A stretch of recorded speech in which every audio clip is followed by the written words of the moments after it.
السلام علیکم ورحمۃ اللہ وبرکاتہ۔ سورہ بقرہ حصہ نمبر 114۔ سورہ بقرہ حصہ نمبر 114، آیت نمبر 114، آیت نمبر 114۔ مفسرین کے اقوال۔ ناظرین، سامعین، پیارے نبی حضرت محمد مصطفیٰ صلی اللہ علیہ وسلم کے پیارے امتیوں، اللہ کے نیک بندو، پچھلے حصہ نمبر 113 میں ہم نے رکوع نمبر 14 کا آغاز کیا، اور یہ بنی اسرائیل کے تعلق سے ہمارا 10واں، اور سورہ بقرہ میں جو بنی اسرائیل کے تعلق سے آخری رکوع ہے۔ اس کے بعد رکوع نمبر 15 جو سورہ بقرہ کا ہے، اس سے اگلے موضوع کا آغاز ہوگا حضرت ابراہیم علیہ السلام کے تعلق سے۔ پچھلے حصہ نمبر 13 میں ہم نے دیکھا کہ ہر کوئی جنت کا دعوے دار تھا کہ ہم جنت میں جائیں گے، جیسے یہودی کہتے تھے ہم ہی جنت میں جائیں گے، نصرانی کہتے تھے ہم ہی جنت میں جائیں گے، لیکن اللہ تعالیٰ نے قرآن پاک میں کہا کہ کوئی کسی بھی نسل سے، کسی بھی جگہ سے تعلق رکھتا ہو، اگر وہ اللہ اور وقت کے نبی کے حکموں سے ملتا ہے، وقت کے آسمانی کتاب سے ملتا ہے، اس کے معاملات ہوتے ہیں، ان احکام پر چلتا ہے، تو ہی وہ جنت میں جائے گا۔ تو اگر کسی کو، تو امت مسلمہ بھی آج کل لوگوں پہ خود کو جنتی کہنے کا دعویٰ کرتی ہے، دوسروں کو جہنمی بھی کہہ دیتی ہے یہاں تک کہ، لیکن جو بھی حقیقت ہے کسی کو جاننا ہے تو قرآن پاک سے پڑھ لے، ساری حقیقت آسانی سے مل جاتی ہے۔ یہی بات ہماری حصہ نمبر 113 میں ہوئی تھی۔ پھر ہم آج کے موضوع کا آغاز کرتے ہیں۔ اعوذ باللہ من الشیطان الرجیم، بسم اللہ الرحمن الرحیم۔ ومن اظلم ممن منع مساجد اللہ ان یذکر فیہا اسمہ وسعى فی خرابها اولئک ما کان لهم ان يدخلوها الا خائفین لهم فی الدنیا خزی ولهم فی الآخرۃ عذاب عظیم۔ اس شخص سے بڑھ کر ظالم کون ہے جو اللہ کی مسجدوں میں اللہ کا ذکر کیے جانے کو روکے اور ان کی بربادی کی کوشش کرے؟ ایسے لوگوں کو خوف کھاتے ہوئے ہی ان میں جانا چاہیے، ان کے لیے دنیا میں بھی رسوائی ہے اور آخرت میں بھی بڑے بڑے عذاب ہے۔ اس آیت کی تفسیر کے دو قول ہیں۔ ایک تو یہ کہ اس سے مراد نصارہ ہے، دوسری یہ کہ اس سے مراد مشرکین ہے۔ اس آیت کی تفسیر کے دو قول ہیں۔ ایک تو یہ کہ اس سے مراد نصارہ ہے، دوسرا یہ کہ اس سے مراد مشرکین ہے، کیونکہ ان دونوں نے بھی ایسے کچھ کام کیے جس سے دوسرے لوگوں کو مسجد سے جانے سے روکا جائے۔ ایسے کام انہوں نے کیے، انہیں جانے میں دشواری ہوئی۔ بہرحال جس کو اللہ تعالیٰ اپنے گھر میں بلانا چاہے وہ تو آ ہی جاتا ہے۔ تو نصرانی اور مشرکین، اس آیت کی تفسیر، کیونکہ نصرانی بھی بیت المقدس کی مسجد میں پلیدی، گندگی ڈال دیتے تھے اور لوگوں کو اس میں نماز ادا کرنے سے روکتے تھے۔ بخت نصر نے جب بیت المقدس کی بربادی کے لیے چڑھائی کی تھی تو ان نصرانیوں نے ان کا ساتھ دیا تھا اور مدد کی تھی۔ بخت نصر یہ بابل کا رہنے والا مجوسی تھا، اور یہودیوں کی دشمنی پر نصرانیوں نے بھی اس کا بہت ساتھ دیا تھا، اس لیے بھی کہ یہودیوں نے حضرت یحییٰ بن زکریا علیہ السلام کو قتل کر ڈالا تھا۔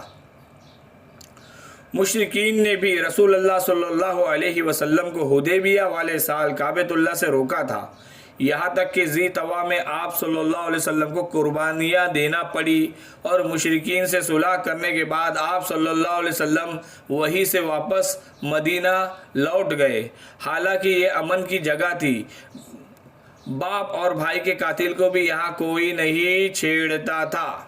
یا مشرکین عرب کی بد خصلت کا بیان ہو رہا ہے کہ انہوں نے حضور صلی اللہ علیہ وسلم اور آپ صلی اللہ علیہ وسلم کے صحابیوں رضی اللہ تعالیٰ عنہ کو مسجد الحرام سے روکا، مکہ سے نکالا، پھر حج وغیرہ سے بھی روک دیا۔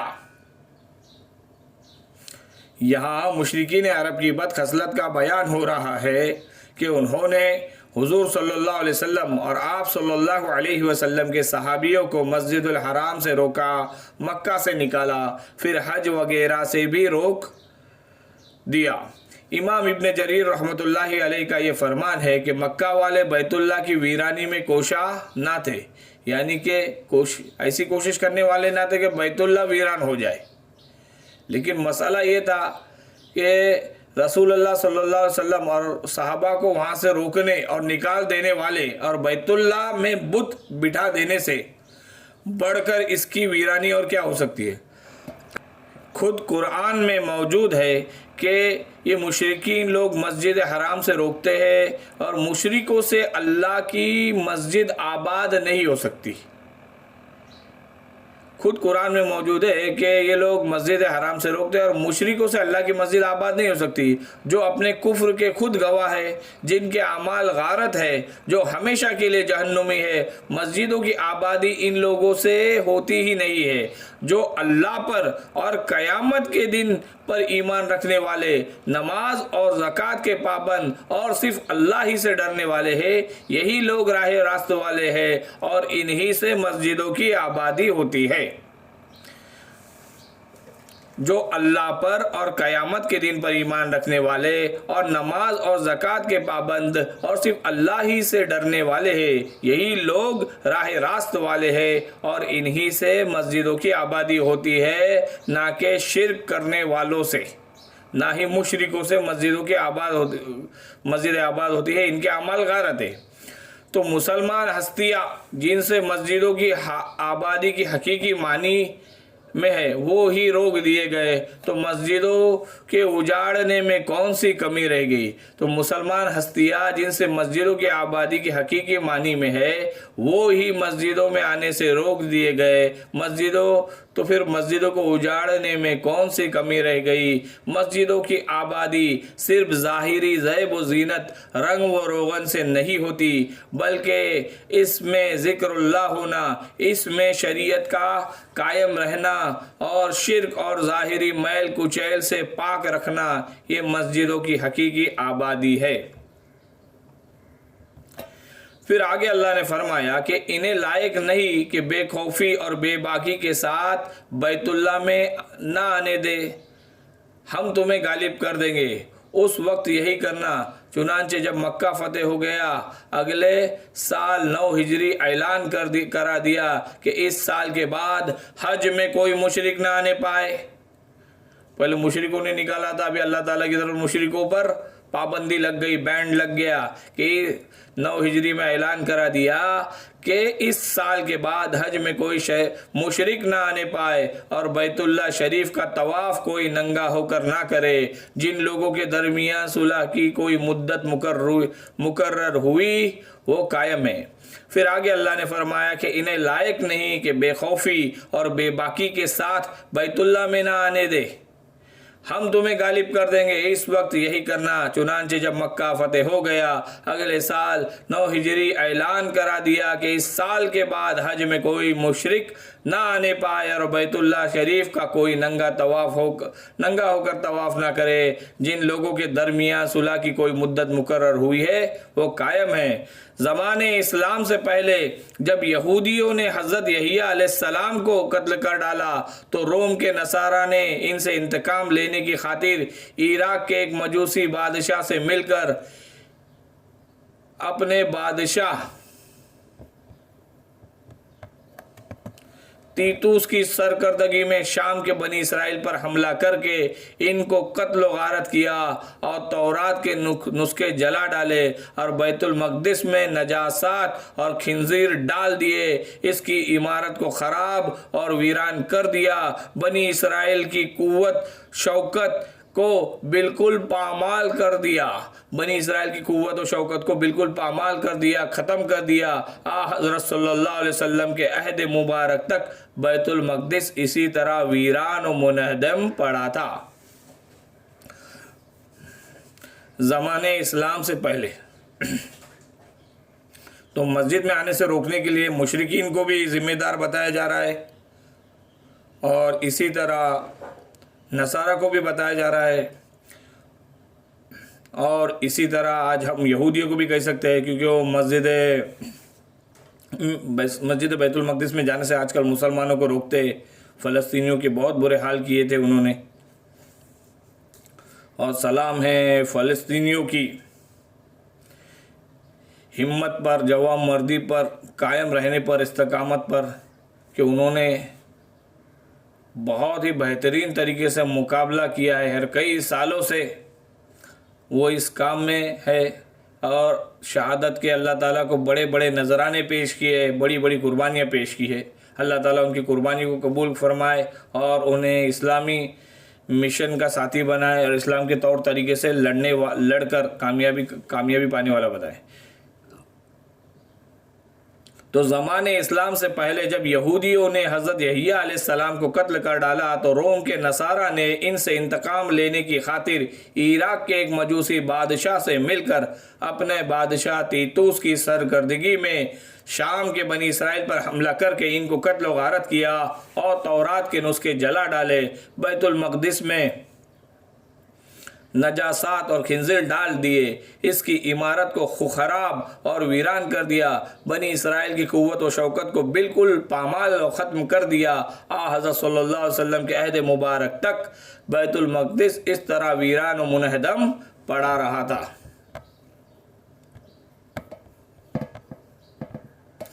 اس آیت میں اللہ تعالیٰ ایمانداروں کو بشارت دیتا ہے کہ ان قریب میں تمہیں غلبہ دوں گا۔ اس آیت میں اللہ تعالیٰ ایمانداروں کو بشارت دیتا ہے کہ ان قریب میں تمہیں غلبہ دوں گا، اور یہ مشرک اس مسجد کی طرف رخ کرنے سے بھی کپ کپانے لگیں گے۔ چنانچہ یہی ہوا، اور حضور علیہ السلام نے وصیت کی کہ جزیرہ نما عرب میں دو دین باقی نہ رہنے پائے، جزیرہ نما عرب میں 2 دن باقی نہ رہنے پائے، اور یہود و نصارہ کو وہاں سے نکال دیا جائے۔ الحمدللہ اس امت کے بزرگوں نے اس وصیت رسول صلی اللہ علیہ وسلم پر بھی عمل کر دکھایا۔ اس سے مسجدوں کی فضیلت اور بزرگی بھی ثابت ہو گئی، بالخصوص اس جگہ کی، اور مسجد کئی جہاں سب سے بڑے اور کل جن و انس کے رسول محمد صلی اللہ علیہ وسلم بھیجے گئے تھے۔ ان کفار پر دنیا کی رسوائی بھی آئی، جس طرح انہوں نے مسلمانوں کو روکا، جلا وطن کیا، اس کا پورا بدلہ انہیں ملا۔ یہ بھی روکے گئے، جلا وطن کیے گئے، اور ابھی اخروی عذاب باقی ہے، کیونکہ انہوں نے بیت اللہ شریف کی حرمت توڑی، وہاں بت بٹھائے، غیر اللہ سے مناجاتیں شروع کر دی، اور ننگا ہو کر بیت اللہ کا طواف کیا وغیرہ۔ اس آیت میں اللہ تعالیٰ ایمانداروں کو بشارت دیتا ہے کہ ان قریب میں تمہیں غلبہ دوں گا، اور یہ مشرک اس مسجد کی طرف رخ کرنے سے بھی کپ کپانے لگیں گے۔ چنانچہ یہی ہوا، حضور علیہ السلام نے وصیت کی کہ جزیرہ نما عرب میں 2 دن باقی نہ رہنے پائے، اور یہود و نصارہ کو وہاں سے نکال دیا جائے۔ الحمدللہ اس امت کے بزرگوں نے اس وصیت رسول صلی اللہ علیہ وسلم پر عمل بھی کر دکھایا، اس سے مسجدوں کی فضیلت اور بزرگی بھی ثابت ہو گئی، بالخصوص اس جگہ کی، اور مسجد کئی جہاں سب سے بڑے اور کل جنس و انس کے رسول حضرت محمد صلی اللہ علیہ وسلم بھیجے گئے تھے۔ ان کفار پر دنیا کی رسوائی بھی آئی، جس طرح انہوں نے مسلمانوں کو روکا، جلا وطن کیا، ٹھیک اس کا پورا بدلہ انہیں ملا۔ یہ بھی روکے گئے، جلا وطن کیے گئے، اور ابھی ان پر اخروی آخرت کا عذاب باقی ہے، کیونکہ انہوں نے بیت اللہ شریف کی حرمت توڑ دی، وہاں بت بٹھائے، اور غیر اللہ سے مناجاتیں شروع کر دی، اور ننگا ہو کر بیت اللہ کا طواف کر دیا۔ مسجد کی ویرانی کی جتنی بھی صورتیں ہیں سب حرام ہے۔ مسجد کی ویرانی کی جتنی بھی صورتیں ہیں سب حرام ہیں، اور جس طرح کھلے طور پر مسجد کو منہدم اور ویران کرنا داخل ہے، اسی طرح ایسے اسباب پیدا کرنا بھی اس میں داخل ہے جن کی وجہ سے مسجد ویران ہو جائے۔ اور مسجد کی ویرانی یہ ہے کہ وہاں نماز کے لیے لوگ نہ آئے یا کم ہو جائے، کیونکہ مسجد کی تعمیر و آبادی دراصل در و دیوار ان کے نقش و نگار سے نہیں بلکہ ان میں اللہ کا ذکر کرنے والوں سے ہے۔ دیکھو نقطہ بہت ہی اہم ہے، اس میں سمجھنے کی کئی باتیں ہیں کہ مسجد کی ویرانی کی جتنی بھی صورتیں ہیں سب حرام ہیں۔ اس میں جس طرح کھلے طور پر مسجد کو منہدم اور ویران کرنا داخل ہے، اسی طرح ایسے اسباب پیدا کرنا بھی اس میں داخل ہے جن کی وجہ سے مسجد ویران ہو جائے۔ اور مسجد کی ویرانی یہ ہے کہ وہاں نماز کے لیے لوگ نہ آئے یا کم ہو جائے، کیونکہ مسجد کی تعمیر و آبادی دراصل در و دیوار یا ان کے لیے نقش و نگار سے نہیں بلکہ ان میں اللہ کے ذکر کرنے والوں سے ہے۔ کیونکہ مسجد کی تعمیر و آبادی دراصل در و دیوار ان کے نقش و نگار سے نہیں بلکہ ان میں اللہ کا ذکر کرنے والوں سے ہے۔ کہ آج مسلمانوں کا حال ہے کہ مسجدیں ویران ہیں،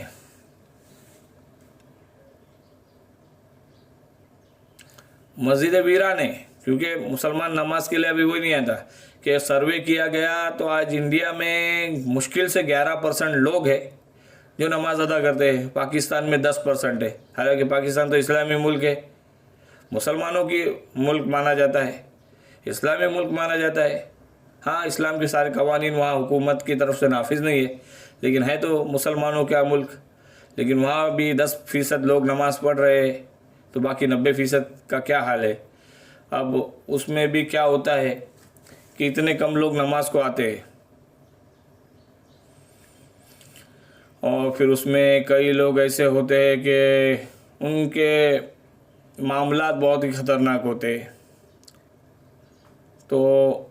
مسجد کا ویران کرنے میں کئی میننگ آتی ہے کہ آپ 100 لوگوں کو جمع کر کے مسجد میں لے تو آئے، لیکن ان میں سے کون بت پرست ہے، کون شرک کرنے والا ہے، کون اللہ کے غیر سے مناجاتیں کرنے والا ہے، واللہ عالم۔ تو آج مسلمان کیا ہوتا ہے کہ مسجد کے گرنے پہ پریشان ہوتا ہے، پر مسجد کے ویرانی سے پریشان نہیں ہوتا۔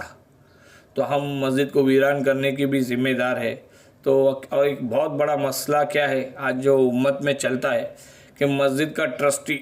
جو ہوتا ہے، اس کی اصل ذمہ داری یہ ہوتی ہے کہ مسجد کی آبادی کا خیال کرے، کہ اس محلے کی اگر مسجد ہے تو کم از کم محلے والوں پر محنت کرے اور ان کو نماز کے لیے آنے کے لیے راضی کرے، نماز کی فضیلتیں بتائے، نماز کے چھوڑنے کی وعیدیں بتائے۔ لیکن مسئلہ یہ کہ ٹرسٹی تو یہ کام اکثر مسجدوں میں ٹرسٹی یہ کام نہیں کرتے، بلکہ ٹرسٹی کچھ ایسی حرکتیں کرتے کہ جو مسجد میں نماز پڑھنے کے لیے آنے والے تھے وہ بھی نہیں آتے، اتنا پریشان کرتے آنے والے لوگوں کو کہ وہ دوسرے محلے کی مسجدوں میں چل جانا گوارا کرتے۔ اب وہ دور دراز ہوتی ہے، کبھی کبھی وقت کی وجہ سے وہ لیٹ پہنچ جاتے ہیں، جماعت میں لیٹ شامل ہوتے ہیں، کبھی کبھی جماعت چھوٹ جاتی ہے ان کی۔ تو ایسا نہ کرے، ایسے لوگوں کو روکا جائے، محلے والے ایسے لوگوں کو روکے کہ بھائی ٹرسٹی صاحب آپ سے لوگ پریشان ہیں، آپ اپنی حرکتوں سے باز آئے، دیکھیں اس میں کیا معاملہ ہے، اس کے تعلق سے علماء سے بات کرے۔ تو مسجد کی ویرانی کی جتنی بھی صورتیں ہیں سب حرام ہے۔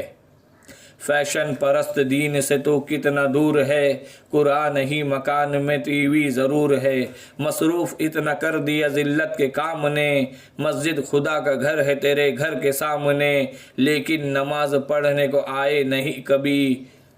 جو فرض اولی ہے نبھائے نہیں کبھی، آتا نہیں ہے ہوش میں بندہ عجیب ہے،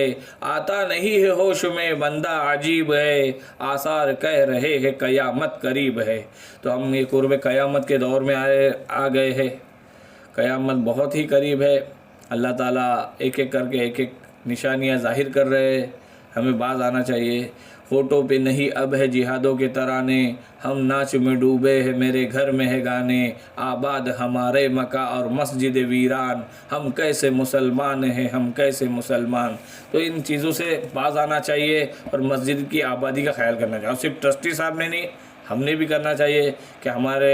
جب نماز کو جا رہے تو کسی کو دعوت دے، اور کوئی ہمارا قریبی دوست ہے جو ہماری بات مانتا ہے لیکن نماز جیسے اہم فریضے سے غافل ہے، تو ہمارے دل میں تڑپ آ جائے اور اسے ہم پیار سے بہترین طریقے سے مسجد میں لانے والا بنائے، اپنی بہترین طریقے سے محنت کرے، توفیق دینا اللہ کا کام ہے۔ قرآن میں پارے نمبر 10 سورت نمبر 9 سورہ توبہ کی آیت نمبر 18 میں اللہ تبارک و تعالی نے فرمایا کہ اصل میں مسجد کی آبادی ان لوگوں سے ہے جو اللہ تبارک و تعالی پر ایمان لائے اور روز قیامت پر ایمان لائے اور نماز قائم کرے، زکوٰۃ ادا کرے اور اللہ تعالی کے سوا کسی سے نہ ڈرے۔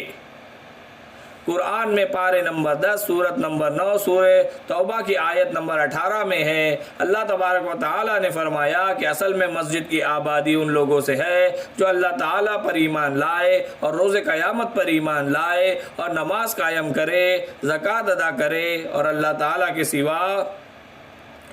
کسی سے نہ ڈرے۔ حدیث میں رسول کریم صلی اللہ علیہ وسلم کا ارشاد مبارک ہے کہ مسلمانوں کی مسجد بظاہر آباد اور مزین و خوبصورت ہوگی مگر حقیقتاً ویران ہوں گی، ان میں حاضر ہونے والے نمازی کم ہو جائیں گے۔ حضرت علی مرتضیٰ رضی اللہ تعالی عنہ کا ارشاد ہے، شرافت و انسانیت کے 6 کام ہیں۔ حضرت علی رضی اللہ تعالی عنہ کا ارشاد ہے کہ شرافت و انسانیت کے 6 کام ہیں، 3 حضر کے اور 3 سفر کے۔ 3 حضر کے اور 3 سفر کے، حضر کہتے ہیں پڑاؤ کو، قیام کرنے کو، تو 3 حضر کے اور 3 سفر کے۔ حضر کے، قیام کے، پڑاؤ کے 3 یہ ہے کہ تلاوت قرآن کرنا، مسجدوں کو آباد کرنا، ایسے دوستوں کی جمعیت بنانا جو اللہ تعالیٰ اور دین کے کاموں میں امداد کرے۔ حضر کے 3 یہ ہے کہ تلاوت قرآن کرنا، مسجدوں کو آباد کرنا اور ایسے دوستوں کی جمعیت بنانا جو اللہ تعالیٰ اور دین کے کاموں میں امداد کرے۔ اور سفر کے 3 کام یہ ہے کہ اپنے توشے سے غریب ساتھیوں پر خرچ کرنا، حسن خلق سے پیش آنا اور رفقائے سفر کے ساتھیوں کے ساتھ ہنسی و خوشی تفریح و خوش طبعی کا طرز عمل رکھنا، بشرط یہ کہ خوش طبعی گناہ کی حد میں داخل نہ ہو جائے۔ حضرت علی مرتضیٰ رضی اللہ تعالی عنہ کا ارشاد ہے کہ شرافت و انسانیت کے 6 کام ہیں، 3 حضر کے اور 3 سفر کے۔ حضر کے، پڑاؤ کے، قیام کے 3 یہ ہے کہ تلاوت قرآن کرنا، مسجدوں کو آباد کرنا، ایسے دوستوں کی جمعیت بنانا جو اللہ تعالیٰ اور دین کے کاموں میں امداد کرے۔ اور سفر کے یہ 3 کام ہیں کہ اپنے توشے سے غریب ساتھیوں پر خرچ کرنا، حسن خلق سے پیش آنا اور رفقائے سفر کے ساتھ ہنسی و خوشی تفریح و خوش طبعی کا طرز عمل رکھنا، بشرط یہ کہ خوش طبعی گناہ کی حد میں داخل نہ ہو جائے۔ حضرت علی رضی اللہ تعالی عنہ کے ارشاد میں مسجدوں کے آباد کرنے کا مطلب یہی ہے کہ وہاں خشوع و خضوع کے ساتھ حاضر بھی ہو اور وہاں حاضر ہو کر ذکر و تلاوت میں حاضر مشغول رہے۔ اب اس کے مقابلے میں مسجد کی ویرانی یہ ہوں گی کہ وہاں نمازی نہ رہے یا کم ہو جائے یا ایسے اسباب جمع ہو جن سے خشوع و خضوع میں خلل آئے۔ حضرت علی رضی اللہ تعالیٰ عنہ کے ارشاد میں مسجدوں کے آباد کرنے کا مطلب یہی ہے کہ وہاں خشوع خضوع کے ساتھ حاضر بھی ہو اور وہاں حاضر ہو کر ذکر تلاوت میں حاضر و مشغول رہے۔ اب اس کے مقابلے میں مسجد کی ویرانی یہ ہوں گی کہ وہاں نمازی نہ رہے یا کم ہو جائے یا ایسے اسباب جمع ہو جن سے خشوع خضوع میں خلل آئے۔ اگر آیت کا شان نزول واقعہ حدیبیہ اور مشرکین مکہ کا مسلمانوں کا مسجد حرام سے روکنا ہے تو اس آیت سے یہ بھی واضح ہو جاتا ہے کہ مساجد کی ویرانی صرف یہی نہیں کہ انہیں منہدم کر دیا جائے، بلکہ مساجد جس مقصد کے لیے بنائی گئی ہے یعنی نماز، ذکر اللہ، تلاوت قرآن، جب یہ سب کچھ نہ رہے یا کم ہو جائے تو مساجد ویران کہلائے گی۔ اگر آیت کا شان نزول واقع حدیبیہ اور مشرکین مکہ کا مسلمانوں کو مسجد حرام سے روکنا ہے تو اس آیت سے یہ بھی واضح ہو جاتا ہے کہ مساجد کی ویرانی صرف یہی نہیں کہ انہیں منہدم کر دیا جائے، انہیں گرا دیا جائے، بلکہ مساجد جس مقصد کے لیے بنائی گئی ہے یعنی نماز، روزہ، تلاوت قرآن وغیرہ یہ سب اس میں نہ رہے یا کم ہو جائے تو مساجد ویران کہلائیں گی۔ تو ہمیں بھی نمازیوں کی تعداد بڑھانے کی فکر کرنی چاہیے۔ اور آج تو دعوت دینے کے بہت آسان طریقہ ہے کہ کسی کو واٹس ایپ پر میسج بھیج دیا جائے، بہترین ویڈیو جس سے آپ نماز پر قائم ہو گئے، ایسے بہترین میسج ایک دوسرے کو دے دی جائے۔ انشاءاللہ تعالیٰ دعوت دینا بھی بہت آسان ہے۔ پہلے کیا ہوتا تھا، لوگوں کے گھروں پر جانا پڑتا تھا، اب وہ بھائی صاحب اپنے کاروبار سے اپنے مشغولیتوں سے باہر ہے یا نہیں، گھر پر موجود ہے یا نہیں، گھر پر ہے تو کس حال میں سارے، اب تو بس آپ میسج بھیج دو، قریبی بناؤ، انشاءاللہ تعالیٰ اللہ تعالیٰ فضل و کرم کرنے والا ہے۔ تو